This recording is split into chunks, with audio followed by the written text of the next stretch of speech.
Bien, tal como anticipé en la presentación anterior, vamos a centrarnos para la explicación del aprendizaje en las formulaciones blandas. Recordemos que estas formulaciones retoman las ideas más generales que introduce la perspectiva cognitiva, como la idea de una mente activa en el procesamiento de la información del entorno. Además, estas formulaciones son las más difundidas en el mundo educativo porque aborda cuestiones de interés para los educadores como lo son aquellas cuestiones relativas, por ejemplo, al conocimiento previo de los estudiantes al iniciar el aprendizaje de un nuevo tema. En esta línea, entonces, vamos a acercarnos al aprendizaje o a la teoría del aprendizaje significativo de David Abzugel. Abzugel se ocupa de una vía del aprendizaje que es el que tiene lugar, o el que mayormente tiene lugar en la escuela, que es el aprendizaje por recepción. Este aprendizaje supone la adquisición de nuevos significados a partir del material de aprendizaje presentado. La tarea de quien aprende consiste básicamente en recibir el material y procesarlo cognitivamente para poder aprenderlo. Ahora veamos en qué consiste esta teoría del aprendizaje significativo que presenta Abzugel. En primer lugar, vamos a ver que considera que existen condiciones para que se produzca el aprendizaje significativo. Y estas son que, en primer lugar, tiene que haber una actitud de aprendizaje significativa o bien una disposición del alumno para aprender significativamente. Fíjense que se plantea como condición que el alumno debe tener una disposición para poder relacionar de modo intencional y no al pie de la letra el material nuevo con su estructura cognitiva.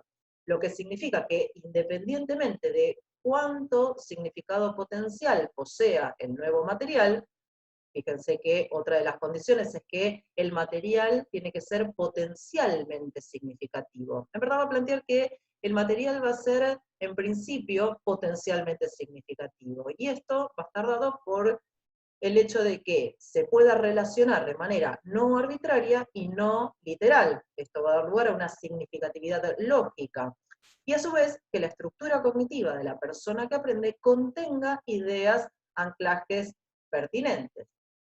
Entonces, recordemos que el material debe tener un significado lógico y la estructura cognitiva debe ser la adecuada. Entonces, volviendo a la actitud de aprendizaje significativa, si la intención del alumno consiste en memorizarlo arbitraria y literalmente, tanto el proceso de aprendizaje como los resultados del mismo van a ser mecánicos y sin producción de nuevos significados.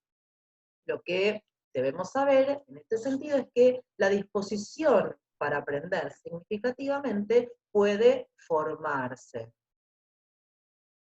Bien. Entonces, podemos ver que la clave del aprendizaje significativo es que el nuevo contenido se va a relacionar de manera sustantiva con lo que el aprendiz ya sabe y que su resultado es un nuevo significado. Fíjense lo que aquí se plantea. Dice, la interacción entre significados potencialmente nuevos e ideas pertinentes en la estructura cognitiva del estudiante da lugar a significados reales y o psicológicos. Podemos avanzar entonces en la comprensión del aprendizaje significativo si consideramos su distinción del aprendizaje memorístico. Esta es una distinción que va a plantear Abzugel. Veamos entonces, en el aprendizaje memorístico vemos que existe una relación con la estructura cognitiva, tal como lo indica Abzugel. Esto quiere decir que las tareas de aprendizaje memorista no se dominan en un vacío cognitivo, sino que se plantea que se pueden relacionar con la estructura cognitiva, pero solo que de un modo arbitrario y literal, y sin producción de nuevos significados. Fíjense que dice que no produce la adquisición de un nuevo significado, mientras que en el aprendizaje significativo, el nuevo material se relaciona de manera sustantiva con ideas pertinentes de la estructura cognitiva del estudiante. Y esto sí va a dar lugar a que se produzca la adquisición de nuevos significados psicológicos. Veamos ahora en qué consiste el proceso de asimilación que formula Abzugel. Aquí vamos a aclarar que en la teoría de asimilación que presenta Abzugel se observa economía explicativa. Y esto es así porque el mismo principio básico de asimilación va a explicar muchos aspectos diferentes del aprendizaje y la retención de carácter significativos. También es importante aclarar que el concepto de asimilación, tal como lo utiliza Abzugel, no es igual al concepto de asimilación en la teoría piagetiana. Recuerden que en ese sentido habíamos trabajado el concepto de asimilación cuando explicamos los mecanismos funcionales del conocimiento. En todo caso, lo que podemos plantear que tienen en común es una postulación de un proceso que va a relacionar lo que el sujeto ya conoce con lo nuevo por conocer. Entonces, fíjense, dice el resultado de la interacción que tiene lugar entre el nuevo material que se va a aprender y la estructura cognoscitiva existente, constituye una asimilación de significados nuevos y antiguos para formar una estructura cognoscitiva más altamente diferenciada. Sigamos avanzando.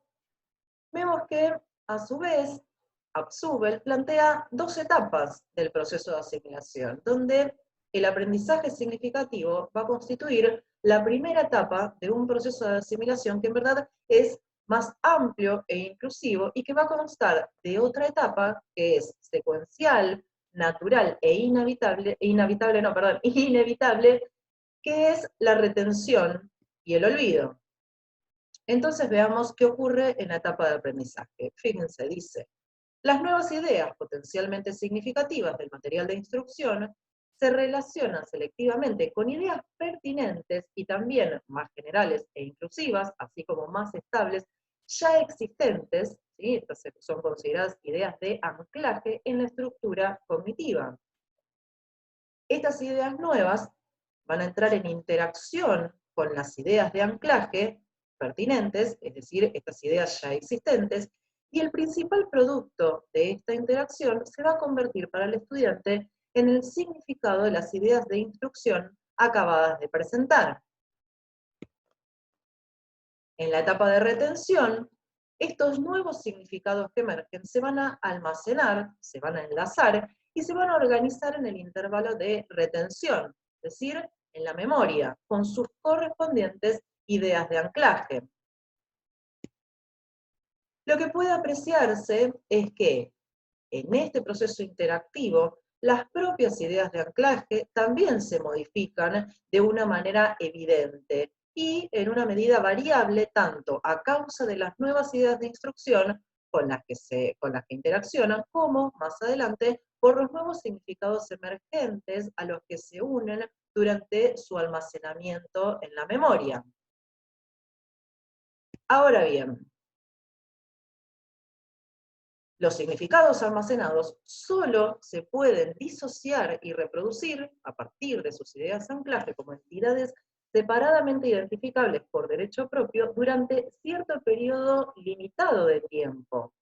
Esto quiere decir que cuando la fuerza de su disponibilidad cae por debajo de cierto punto crítico, se va a producir el olvido o una reducción gradual a las ideas de anclaje en cuestión, lo que va a dar lugar a una subsunción obliteradora. Entonces, lo que podemos apreciar es que cualquier cosa que se aprende, o bien se retiene o bien se olvida, porque la retención y o el olvido son resultados y secuelas naturales de aprendizaje. Finalmente, me interesa dejar planteada la superioridad del aprendizaje y la retención de carácter significativo en relación con el aprendizaje y la retención de carácter memorista que formula Abzugel. Él va a plantear que el aprendizaje y la retención de carácter significativo son más eficaces por estas razones. Va a decir que el material de instrucción en el aprendizaje significativo, perdón, por estos dos hechos, que el aprendizaje de instrucción en el aprendizaje significativo sea lógicamente y en consecuencia potencialmente significativo. Y por otro lado, por la actitud de aprendizaje significativa del estudiante y la capacidad de retención no arbitraria y no literal de los materiales de instrucción con las ideas de anclaje pertinentes en la estructura cognitiva. Va a decir que estos aspectos van a explicar mejor los resultados en cuanto al aprendizaje y retención de carácter significativo. En cuanto a las ventajas que destaca, señala que en las situaciones de aprendizaje y de retención de carácter significativo se puede aprender una cantidad mayor de información, ¿sí? Y también se va a poder retener durante periodos más prolongados de tiempo que en situaciones de aprendizaje y retención de carácter memorista.